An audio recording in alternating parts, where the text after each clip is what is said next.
Muy buenas tardes. Prendan sus camaritas, por favor.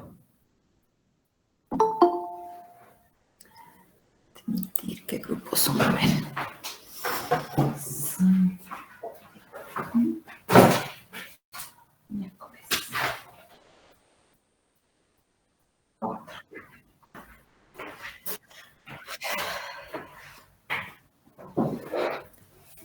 Muy buenas tardes. Buenas tardes, doctora. ¿Cómo están? Yo soy su docente de reumatología, ¿ya? Un placer conocerlos. Ustedes son los del grupo 4. Sí, doctora. Hay personas de acá que ya pasan clases conmigo, ¿no ven prácticas? Del grupo 4, sí, debe haber los que rotan el 31 de mayo, ¿no?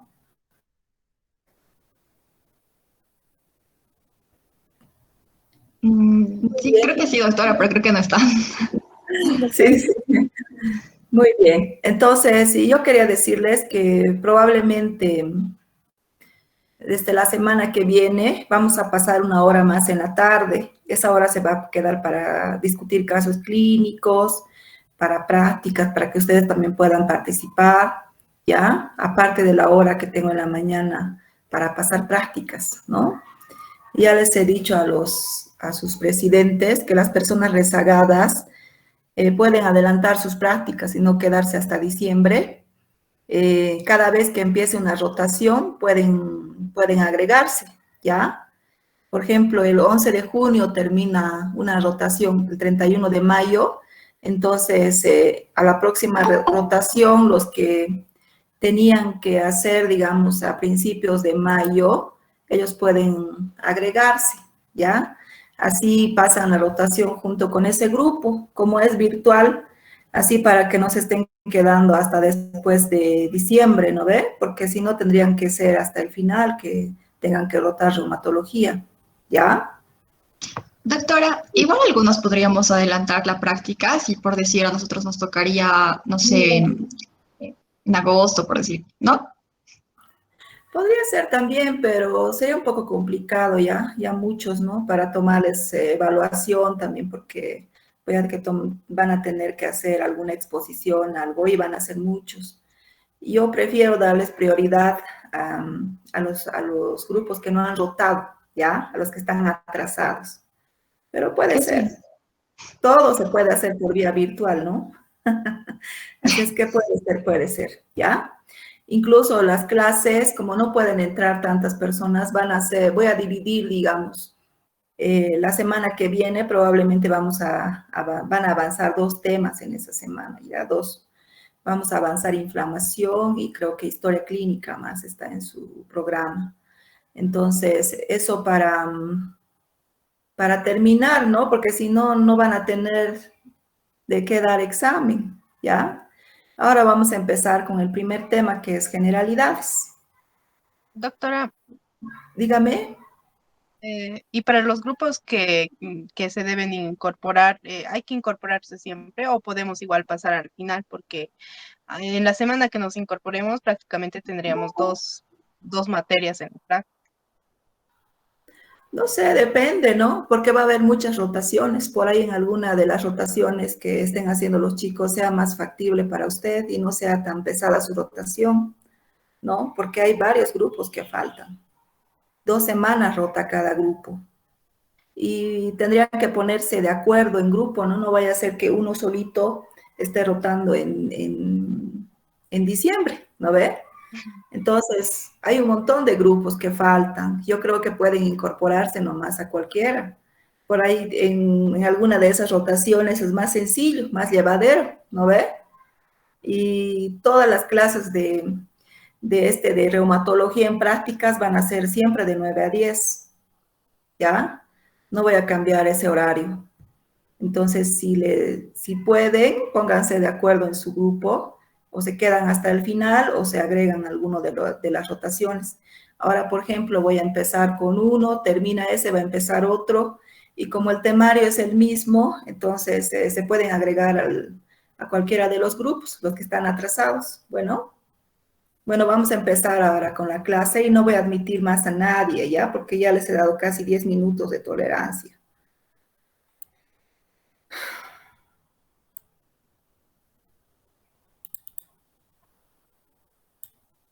¿Están viendo la diapositiva? Sí, doctora. Bueno, vamos a hablar de generalidades en reumatología, ¿ya? Un poco. Un pantallazo, después vamos a ir viendo más adelante patologías, todo eso. Y va a ser más interesante nuestras clases.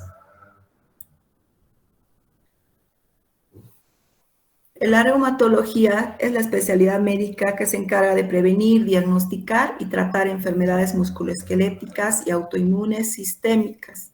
O sea que la reumatología trata todas las afecciones musculoesqueléticas siempre que no estén provocadas por un traumatismo, por si acaso, ¿ya? Y después, obviamente, que comprometen al sistema autoinmune. Y el sistema autoinmune a veces también puede tornarse una enfermedad sistémica. Bueno, eh, las enfermedades autoinmunes, ustedes saben, son llamadas también raras y tienen más avances en su diagnóstico, pues porque la mayoría no tiene cura. La mayoría de las enfermedades reumáticas no tienen cura aún, no tienen una manera total de prevenirlas, ¿no? Al menos las enfermedades autoinmunes. Sí hay muchos adelantos, pero sigue, ¿no? Se sigue estudiando, los tratamientos también siguen cambiando. Cada vez que uno asiste a un congreso, va viendo cosas nuevas, ¿no? Entonces, hay muchas enfermedades autoinmunes, aproximadamente más de 200 enfermedades reumáticas, ¿ya? Las enfermedades autoinmunes no solo afectan a las personas mayores, afectan a toda edad, incluso a los niños, ¿ya? Hay enfermedades autoinmunes como el lupus, las vasculitis, la mayoría casi todas las enfermedades reumáticas también se pueden presentar en los niños, ¿ya? Menos las degenerativas, ¿no? Entonces, normalmente las enfermedades autoinmunes se presentan entre los 35 y 40, entre los 30 y 45, entre los 25 y 45 puede ser, ¿no? Pero también puede presentarse en la tercera edad, también en la niñez, incluso cuando son bebés, ya que suele ser incluso de peor pronóstico. Entonces, las enfermedades reumatológicas, sobre todo las autoinmunes, no tienen edad, se pueden presentar a cualquier edad, ¿ya?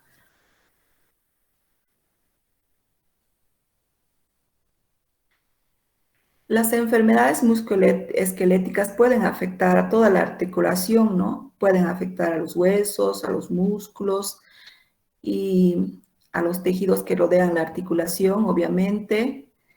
Generalmente producen artritis y la artritis produce dolor, inflamación, rigidez, limitación a los movimientos y con el tiempo deformidad porque destruye la articulación.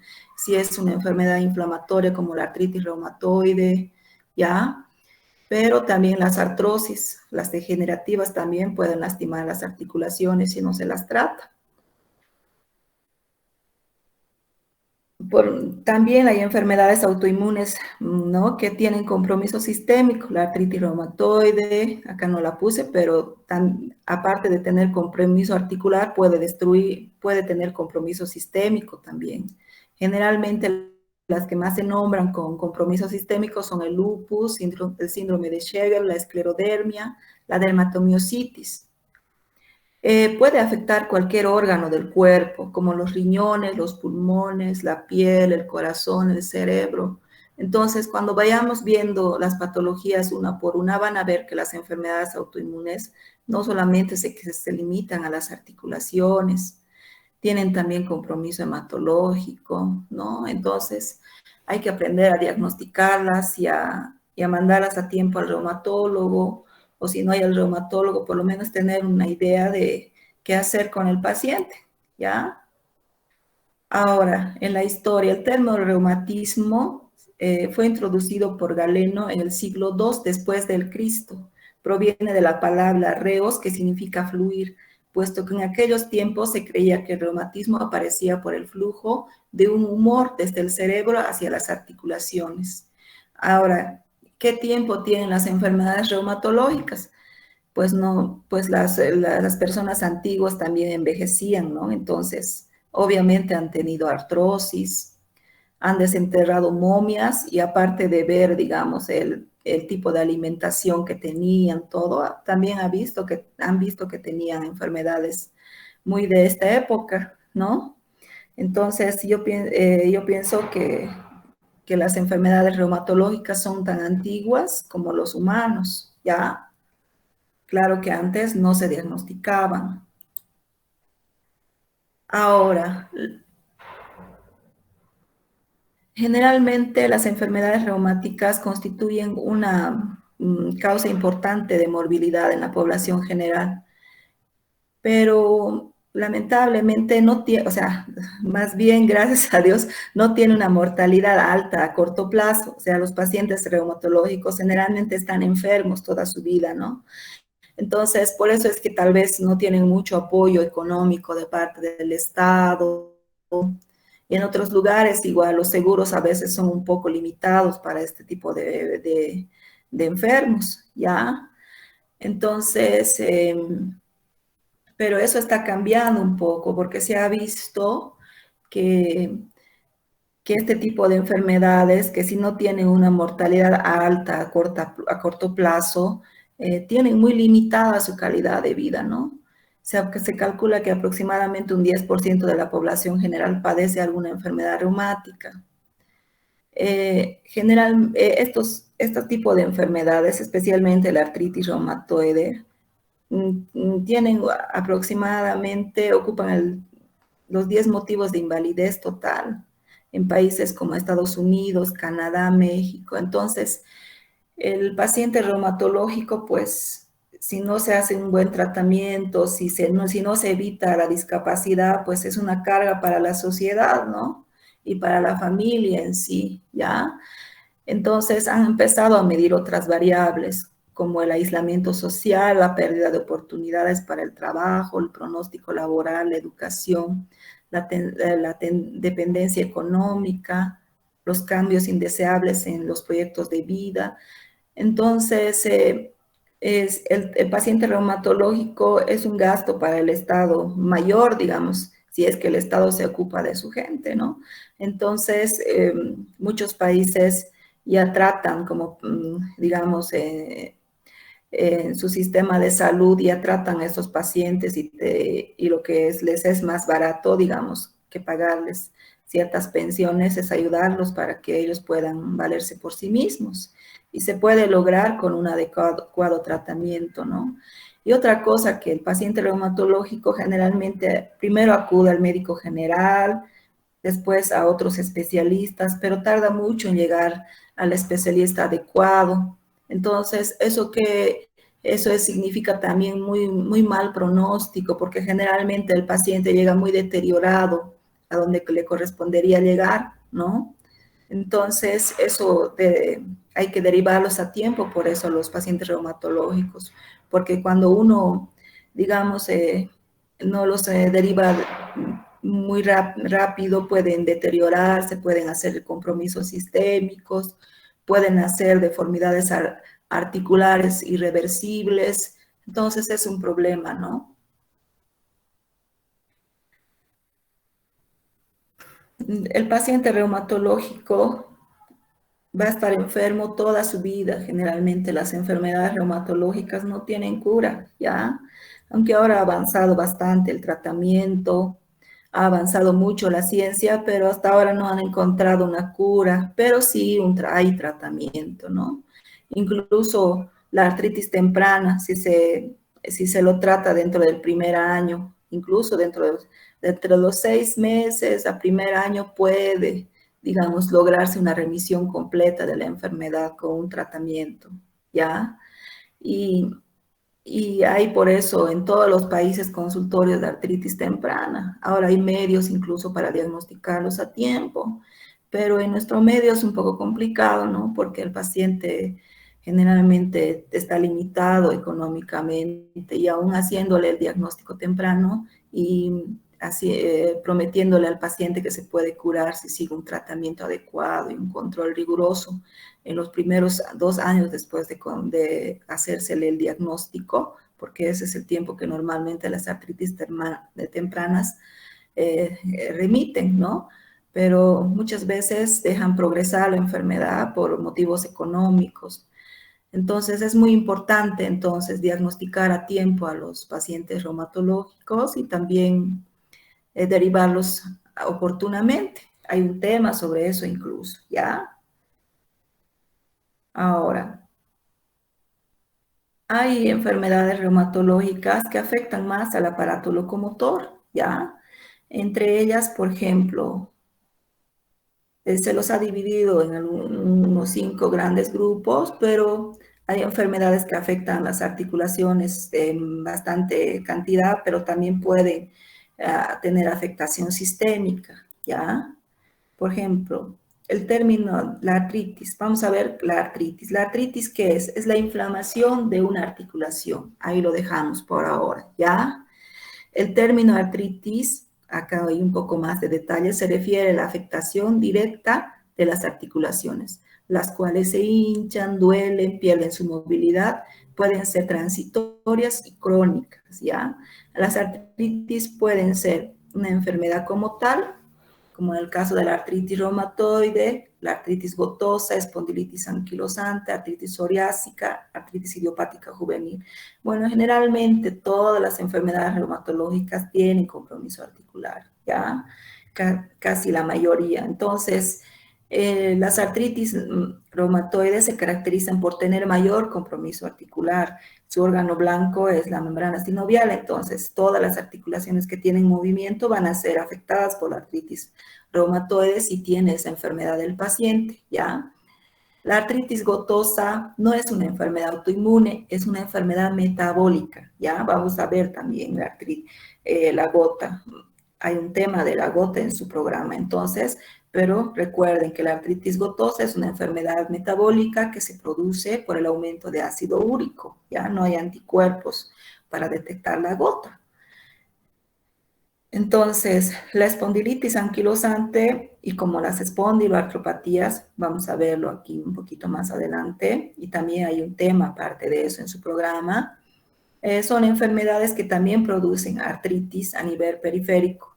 Ya después les voy les voy a explicar lo que es periférico y central, o periférico o axial, ¿ya? Las artritis idiopáticas juveniles también generalmente, las idiopáticas juvenil es la artritis de la niñez, digamos, abarca hasta los 15, 16 y en algunos países hasta los 18 años puede ser, desde que nace, ¿ya? Entonces, desde bebé hasta su juventud, eso se llama artritis idiopática juvenil, ¿ya? En otras espondiloartropatías, como les estaba mencionando, ¿ya? También enfermedades como el lupus eritematoso sistémico también tiene compromiso articular, incluso está en sus criterios de clasificación. Entonces, hay enfermedades autoinmunes y no autoinmunes que afectan las articulaciones, que provocan inflamación. Acá hay una pequeña carta de presentación, ¿ya? Vamos a aprender algunos términos con esta imagen.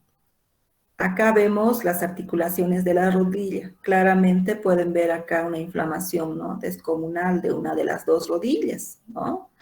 Entonces, cuando una sola articulación está inflamada, probablemente acá hay aumento del líquido sinovial, ¿no? Está para hacer una artrocentesis de este paciente, para extraer líquido sinovial en exceso para liberar la articulación, ¿no? Entonces, cuando está inflamada una sola articulación, el término es monoartritis, ¿ya? Monoartritis, una sola articulación, que puede ser rodilla, que puede ser manos, que puede ser codo, que puede ser hombro, que puede ser tobillo, algún dedito del pie, ¿no? Alguna falange del pie, una metatarso-falángica, por ejemplo. Entonces, cuando está afectada una sola articulación, se la llama monoartritis, ¿ya?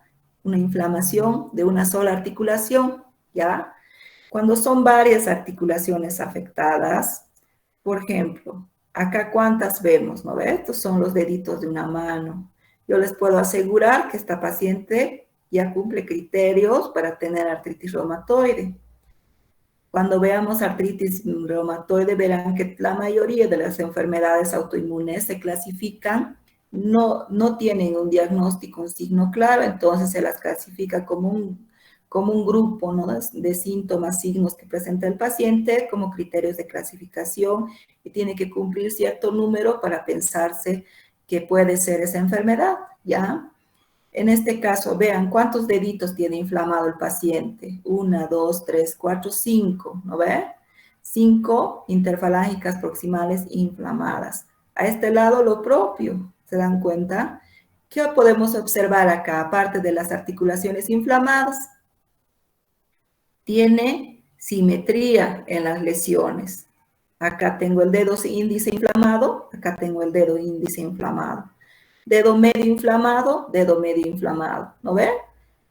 Hay muchas articulaciones inflamadas. Entonces, ¿cómo se llama esto? Poliartritis, ¿ya? Porque ya hay inflamación, poliartritis. Cuando no encuentra inflamación, pero solo le duele, entonces serán poliartralgias, ¿ya? En este caso se puede observar a simple vista la inflamación. Entonces, cuando son más de 2 articulaciones inflamadas, poliartritis, ya no se olviden. Si solo estuviera inflamado, por decirle, el dedo índice y el dedo medio, serían solo 2 articulaciones, entonces ya no sería monoartritis, sería oligoartritis. Pero en este caso, como vemos varias articulaciones inflamadas, más de 2, estamos viendo 10 interfalángicas proximales inflamadas, entonces esto ya es una poliartritis, ¿ya? Esos términos vayan familiarizándose a lo largo de las clases que les voy a dar, siempre les voy a estar mencionando, ¿ya? Y ahora miren esta manito, totalmente diferente, ¿no ve? Tiene inflamación también y algunas deformaciones y en las interfalángicas proximales, pero esto me llama la atención. Esto es un típico tofo gotoso, ¿ya? Quiero que sepan que la gota, la hiperuricemia elevada durante mucho tiempo puede producir también depósitos de ácido úrico, de urato monosódico en las articulaciones. Entonces, eso produce también una inflamación que se llama artritis, ¿ya? Entonces, esa artritis viene a ser una artritis gotosa, ¿ya? Es una enfermedad inflamatoria, pero no es de origen autoinmune, es metabólico. Acá pueden ver, porque la artritis gotosa también destruye las articulaciones, ¿ya? Estamos hablando ahora de las enfermedades que más artritis producen, ¿ya? Ahora, acá podemos ver lo que son las espondiloartritis.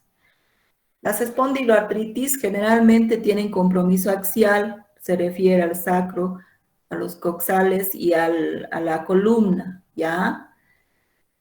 Las sacroiliacas están comprometidas, toda la columna hasta la primera vértebra cervical, hasta el raquis. Entonces, cuando solo ese compromiso de la columna, se dice compromiso axial, ¿ya? Ese término también se utiliza mucho en reumatología.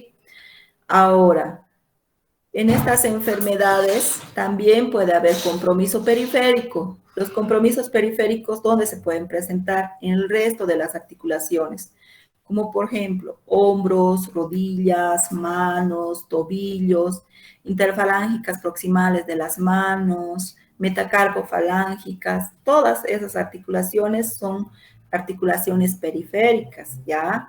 En este caso, vean, hay claramente una inflamación de una rodilla, ¿no ve? La rodilla derecha está inflamada con relación a la izquierda. Siempre podemos hacer esa comparación, ¿ya? No solamente se los compara al examen físico. Cuando uno hace un estudio de ecografía, por ejemplo, también compara una rodilla sana con la otra que podría estar patológica, digamos, ¿no? Entonces, acá es un compromiso periférico, una artritis de rodilla, una monoartritis en este caso, ¿no ve? Porque es una sola articulación inflamada. Pero también las espondilitis se caracterizan porque pueden producir entesitis. ¿Qué son las entesitis? Las entesitis son la entesitis es la inflamación del tendón en su inserción a su punto de inserción, digamos, ¿ya? El tendón que se inserta a su punto de inserción, ese puede inflamarse porque está rodeado por bolsas serosas, está rodeada por membrana sinovial, a veces tienen vainas sinoviales también. Entonces, cuando veamos articulaciones, eso vamos a ver con más detalle, entonces se produce la famosa entesitis. En este caso, ¿qué sería? Todo el tobillo inflamado y sobre todo el tendón de Aquiles, ¿no? Ahora, las espondiloartropatías tienen compromiso también a nivel de los ojos, ¿ya? Pueden producir enfermedades como la uveitis, por ejemplo. Es muy importante saber eso, ¿no? Cuando hay algún paciente que tenga algún problema, digamos, de espondiloartropatía o artritis, en este caso si tiene psoriasis, siempre hacerle ver también periódicamente los ojos, ¿ya? Aparte, las espondilitis anquilosantes con el tiempo pueden tener compromiso pulmonar, no muy severo, pero tienen compromiso cardiológico también. Cuando veamos espondilitis anquilosante, ahí vamos a ver con detalle. Es terrible la espondilitis anquilosante, realmente. Es muy frustrante cuando uno tiene un paciente con espondilitis anquilosante, hay que iniciarles el tratamiento lo más precoz posible. Ahora, gracias a Dios, hay ya más medicamentos para frenar la enfermedad, pero la evolución, cuando no se hace un tratamiento adecuado, puede ser muy triste, muy discapacitante para el paciente. Este es un paciente normal, ¿no? Un paciente que tiene espondilitis, seguramente está empezando con los dolores nocturnos, porque generalmente las enfermedades inflamatorias duelen más en la noche y en la madrugada, ¿ya? Acá podemos ver ya un compromiso de la columna dorsal y probablemente también lumbar. Después podemos ver compromiso a nivel de las dos rodillas, ¿no? Que se están anquilosando en flexión. Probablemente también ya hay una rigidez a nivel talar, debe haber ya mucho compromiso también del tendón de Aquiles. Acá pueden ver compromiso a nivel de las rodillas, del codo, de la columna dorsal, lumbar y también compromiso a nivel cervical. Acá ya ha perdido toda la mirada horizontal. Entonces, compromiso de un codo en flexión y el otro codo igual, y miren las dos rodillas. Y probablemente desde acá ya empieza ya también el compromiso a nivel de las caderas por las artritis periféricas. Entonces, este tipo de pacientes realmente quedan muy discapacitados, ¿no? Porque pierden totalmente la mirada horizontal. Cuando tienen que ver a alguien, tienen que darse la vuelta con el cuerpo entero como un robot porque no pueden flexionar la nuca, no pueden extender la nuca, no pueden rotarlo. Entonces, es muy triste. Entonces, pero cuando uno diagnostica a tiempo este tipo de enfermedades, solamente con ejercicios y antiinflamatorios, con mucho ejercicio físico y antiinflamatorios, el paciente puede estar bien mucho tiempo, muchos años, incluso evitar llegar a estos extremos, ¿ya? Entonces, es esto un pantallazo en cuanto a las enfermedades, digamos, que afectan más a las articulaciones. Ahora, otra enfermedad que afecta a las articulaciones también es la artrosis. Pero la artrosis, ¿qué es? Es una enfermedad degenerativa que afecta el cartílago, ¿ya? Se acompaña con el tiempo. Muchos de mis pacientes me preguntan, ¿no? Me dicen, doctora, ¿cuándo me voy a curar? Tienen artrosis, ¿no? Si ya son mayorcitas, tienen artrosis, pero igual quieren curarse, quieren estar bien, obviamente. Uno siempre, como médico, tiene que velar por la mejor calidad de vida de sus pacientes, independientemente de la enfermedad que tengan, ¿no? En este caso, la artrosis tampoco tiene cura, no tiene cura. ¿Por qué? Porque es una enfermedad del tiempo, degenerativa, va desgastando las articulaciones con el tiempo, especialmente las que más se mueven, ¿no? Todo el mundo va a tener artrosis a partir de los 50, ya de 60 más, 70 más, 80 más, ¿no? porque si usted bien no quiere tener artrosis, tendría que bañarse en alguna agua juvenil, digamos, que lo rejuvenezca. Y eso no existe, ¿no? Entonces, las artrosis son enfermedades degenerativas, pero lamentablemente algunas personas tienen factores hereditarios que pueden agravar su artrosis, incluso presentar artrosis de manera temprana o algunas lesiones en las articulaciones, ya sea deportivas o de causa inflamatoria, que pueden hacer que el paciente presente una artrosis más temprana, ¿no? En esa articulación. Eso se ve mucho, por ejemplo, en los pacientes que han tenido, digamos, artritis idiopática juvenil. Les diré que todas las personas que enferman artritis en su niñez, no todos llegan a la etapa de crónica, digamos. Algunos con los cambios hormonales a nivel de cuando llega la adolescencia y todo eso, hay una remisión espontánea de la enfermedad. Pero algunos tienen la mala suerte de proseguir con su enfermedad hasta el final de su vida, ¿no? Pero a veces pasa eso. Hay scores en los niños para medir si va a progresar o no más allá de sus 18 años, digamos. Si progresa más allá de sus 18 años, nosotros al menos allá en Buenos Aires, donde hice mi especialidad en el Hospital Rivadavia, el Casa Cuna tenía un buen servicio de reumatología infantil y a los 18 años era paciente nuestro, digamos, pero no todos los pacientes reumatológicos nos llegaban, es porque sufrían esa remisión, ¿no? En el cambio hormonal. Entonces, es importante que sepan que las enfermedades degenerativas, las artrosis, se presentan generalmente en las personas mayores, en un gran porcentaje, ¿ya? Ahora vamos a ver con imágenes. Miren estas manitos. Esta manito claramente es de una persona mayor, ¿ya? Miren estas características de lesiones, de nódulos, ¿ya? Si yo veo esta manito en mi consultorio, voy a ver que las interfalángicas distales están comprometidas, ¿ya? Con nódulos. Probablemente los huesitos estén anquilosados, las falanges estén anquilosadas, hay una hiperostosis, ¿no? Producto por el desecamiento del cartílago. Entonces, estos son nódulos de artrosis. Si yo veo esto en un paciente, lo voy a revisar todo, pero le daré un regenerador de cartílago, le daré un analgésico y tendré que ver por la edad que tiene también cómo está su mineralización, ver si tiene alguna falta de calcio, si tiene osteoporosis, para hacerle tratamiento, ¿no? Porque un huesito débil también es más propenso a envejecer más rápido. Todo eso ver en esta paciente. Entonces, es muy diferente a las otras enfermedades que hemos visto más adelante, más atrás, porque esta es una enfermedad degenerativa, ¿ya? No deforma toda la mano, solamente las articulaciones de las interfalángicas distales, pero puede afectar también de esta misma manera, de manera asimétrica, puede afectar las proximales, ¿no? Entonces, incluso la primera metacarpofalángica, producir risartrosis.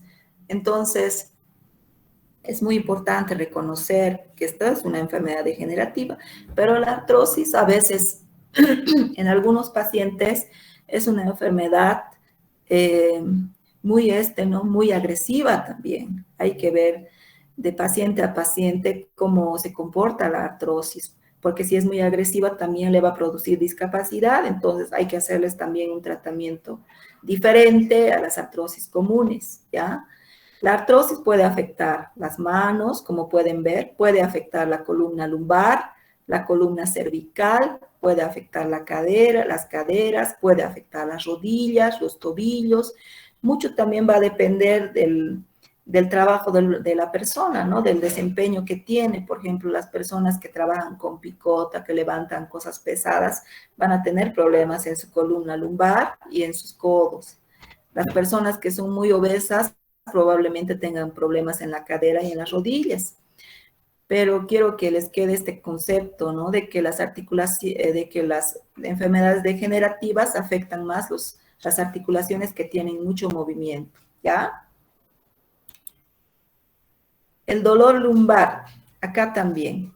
Ahora, las lumbalgias generalmente no tienen etiología, ¿no? Puede ser muchas causas las que la provocan, pero tenemos que reconocer un dolor lumbar que es benigno y otro que es maligno. No maligno en el sentido de que sea tumoral, aunque puede ser también, ¿no? También se puede presentar ese tipo de dolor, pero en el sentido de hacer un diagnóstico temprano de este tipo de enfermedades, ¿ya?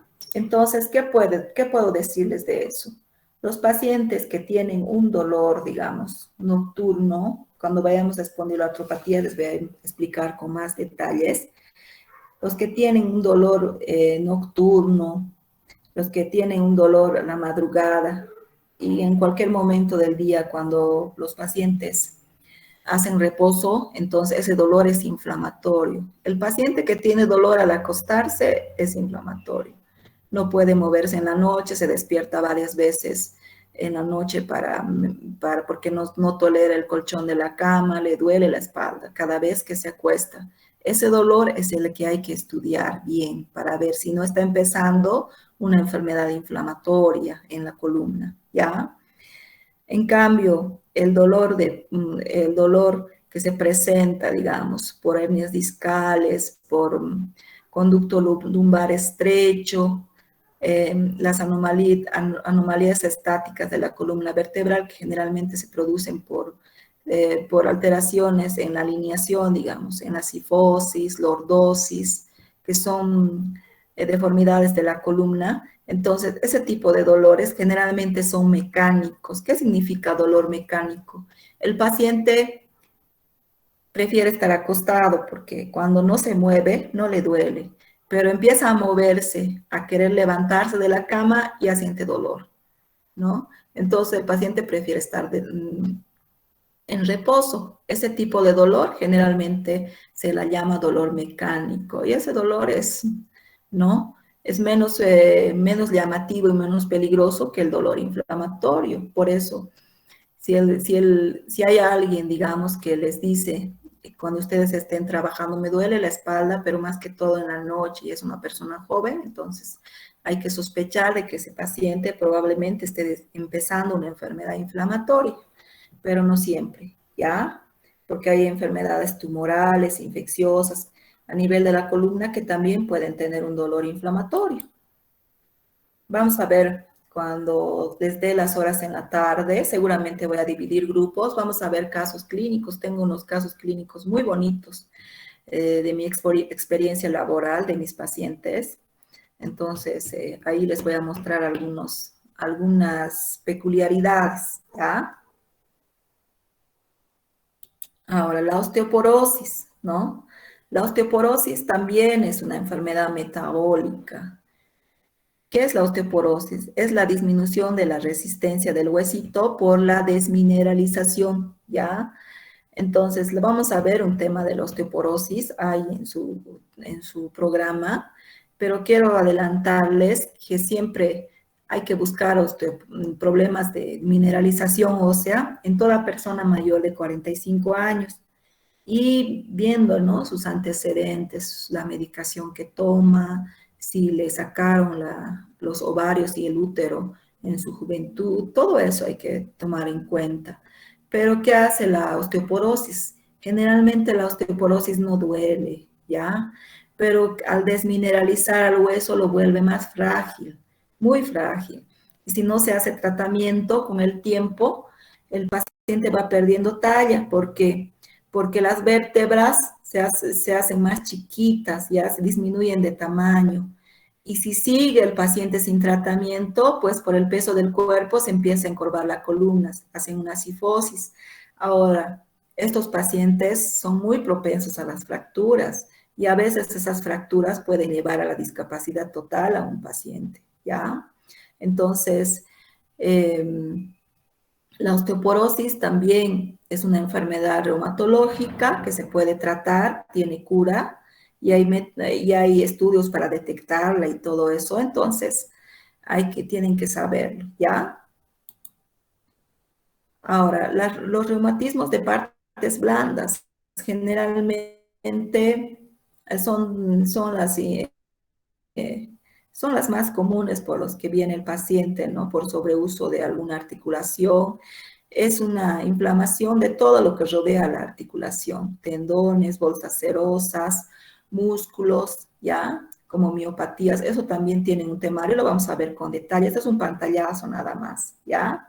Y estas inflamaciones pueden atrapar nervios también y producir los famosos túnel carpiano, ¿ya?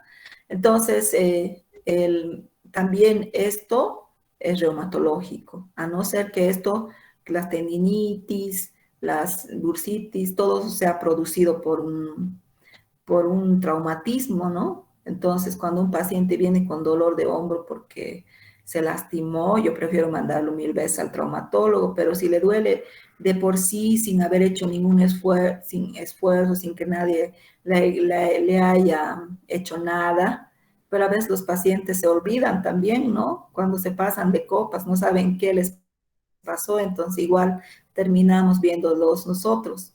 Entonces, los reumatismos de partes blandas también se presentan, obviamente, con mucha frecuencia en los pacientes que ya tienen enfermedades autoinmunes, como la artritis reumatoide, tiene mucho compromiso articular y de todo lo que rodea la articulación, ¿no? Ahora, las enfermedades que afectan más a los órganos. La artritis reumatoide, si bien no está en este grupo, también afecta a los órganos, como el pulmón, puede afectar a los ojos, a los vasos sanguíneos, ¿ya? Produce mucha artritis, pero también es una enfermedad autoinmune, también es una enfermedad sistémica, ¿ya? Ahora, acá las engloban a todas las enfermedades cuya base principal es la alteración del sistema inmunológico, el cual produce autoanticuerpos, ¿ya? Frente al propio organismo, es decir, una alteración de la inmunidad, o sea, que desconoce como cuerpo extraño y ataca al mismo tejido, ¿no? Ahora, ¿por qué se llaman sistémicas? Porque afectan a los diferentes órganos, como piel, pulmón, riñones, corazón, ojo, ¿no? Como por ejemplo, a ver, vamos a mencionar algunas de estas enfermedades, la esclerosis sistémica, que también se llama esclerodermia, el lupus eritematoso sistémico, el síndrome de Sjögren, la polimiositis, la dermatomiositis, la enfermedad mixta del tejido conectivo. Son enfermedades grandes, ¿no? Entonces, todas estas enfermedades pueden afectar, sobre todo el lupus y la dermatomiositis, a veces son bastante agresivas. La esclerodermia, ni qué les digo, ¿no? Tiene compromiso pulmonar generalmente la esclerodermia, y si no se la trata a tiempo y agresivamente en los primeros 5 años, pues puede tener alta mortalidad. Lo mismo el lupus, tienen compromisos sistémicos, afecta a cualquier parte del lupus, sistema nervioso, riñón, vasos sanguíneos, a los ojos, a todos los sentidos puede afectar. Aunque no me crean, el lupus es una enfermedad que hasta ahora, para mí, ya están escritas todas las lesiones que pueden producir, pero todavía sigue siendo, digamos, muy, muy curioso, ¿no?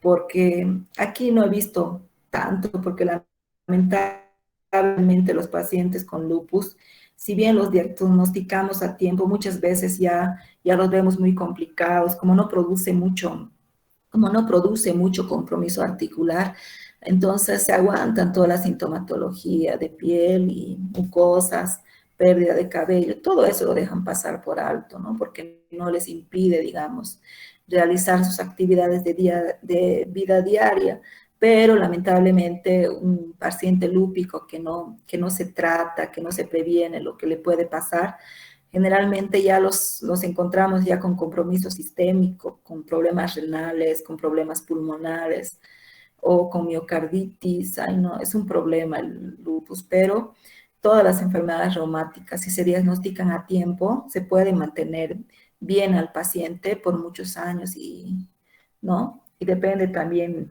de cuán agresivas sea cada enfermedad, porque cada paciente, les comento que tiene su tipo de responder a la enfermedad. Y hay pacientes que nunca les pasa nada, pero hay otros que, pucha, responden muy mal al tratamiento, aún si están controlados, igual evolucionan mal.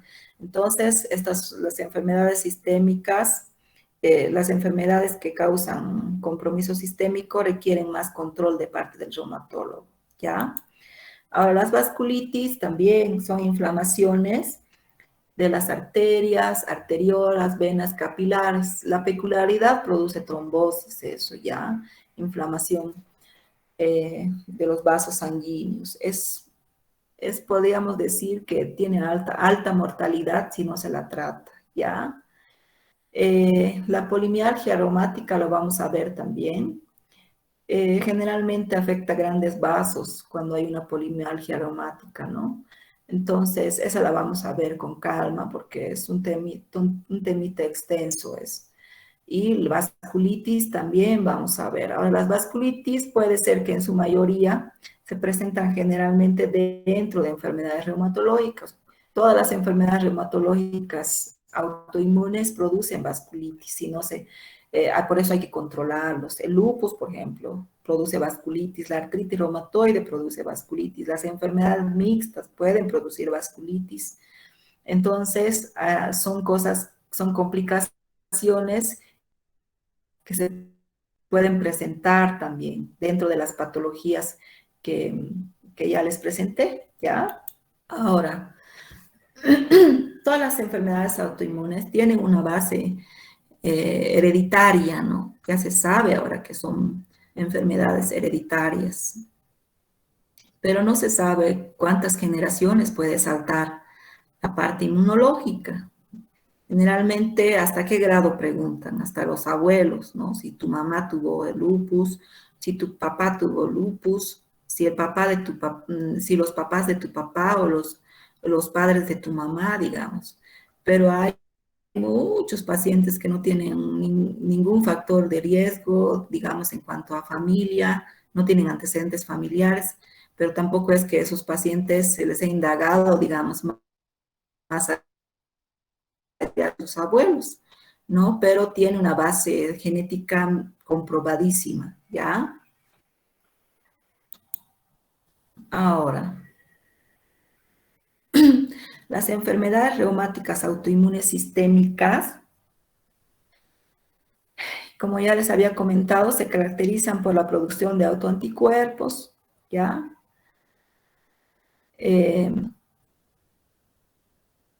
Por la destrucción del propio sistema autoinmune del individuo, o sea, sus propios sistema autoinmune ataca esos tejidos, por eso se presentan las lesiones sistémicas, ¿no? O en órganos, ¿ya? Uno de los hitos en la genética de las enfermedades autoinmunes ha sido el descubrimiento de la asociación de este grupo de enfermedades con la región del complejo mayor de histocompatibilidad. O sea, ya aislaron el gen, ¿no? En algunas enfermedades autoinmunes ligadas al HLA, ¿ya? En algunos tienen bastante valor, ¿ya? Sobre todo predictivo y también de diagnóstico. Entonces, por ejemplo, en este grupo, las artritis reumatoides ya tienen, digamos, sus alelos, sus genotipos que hay que dosar, pero bueno, en nuestro medio no se puede porque es muy caro.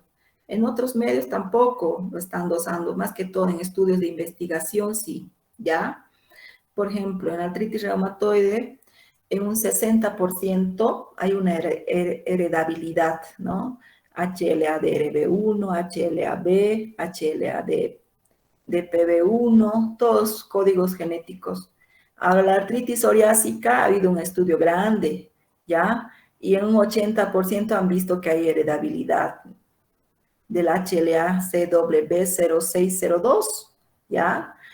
Pero la artritis psoriásica llamó más la atención en ese gran estudio que hicieron, porque no todos los pacientes con psoriasis tienen artritis. O sea, esa era la gran duda, ¿no? ¿Por qué algunos pacientes con psoriasis hacen artritis y otros pacientes con psoriasis, a pesar de tener mucho compromiso en piel, no tienen artritis? Entonces, se descubrió que aparte de tener, digamos, un antecedente genético con algún familiar de este gen, también está ligado a este gen ese empeoramiento, digamos, del paciente que tiene lesiones en piel, también tiene lesiones articulares, ¿ya? Ligada a la artritis, este gen. Ahora, en la espondilitis anquilosante, ya se pide, se debe dosar, ya. Es un estudio genético, el HLA-B27 tiene un 97%, miren, es alto.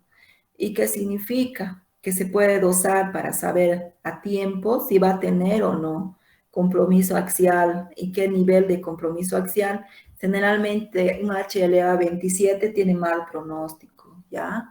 Entonces hay que ajustar más el tratamiento, vigilar más con estudios al paciente, usar biológicos si en caso de que los ejercicios y el AINE no funcionen.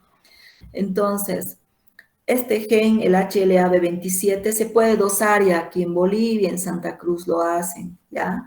Pero es muy caro, les cuento. Debe estar en unos 1.500 a 2.000 bolivianos está. Lamentablemente no es un estudio caro, pero si el paciente se lo puede hacer, entonces ya uno le da una certeza para poder hacerle un tratamiento más agresivo, ¿ya? En el lupus también hay una heredabilidad, ¿no? Entonces, eso es muy importante que sepan que las enfermedades autoinmunes tienen compromiso sistémico, ¿no? Hay muchos tipos de enfermedades autoinmunes y todos pueden ser hereditarios también, ¿ya? Entonces, con esto concluyo mi clase.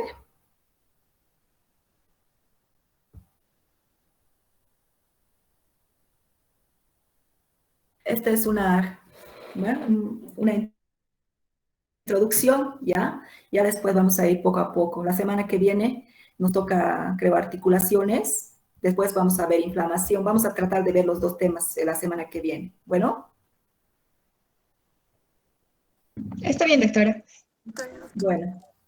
Un placer conocerlos entonces, ¿ya? Está bien, doctora. Hasta luego, igualmente. Hasta luego. Hasta luego. Hola, doctora. Hola, doctora.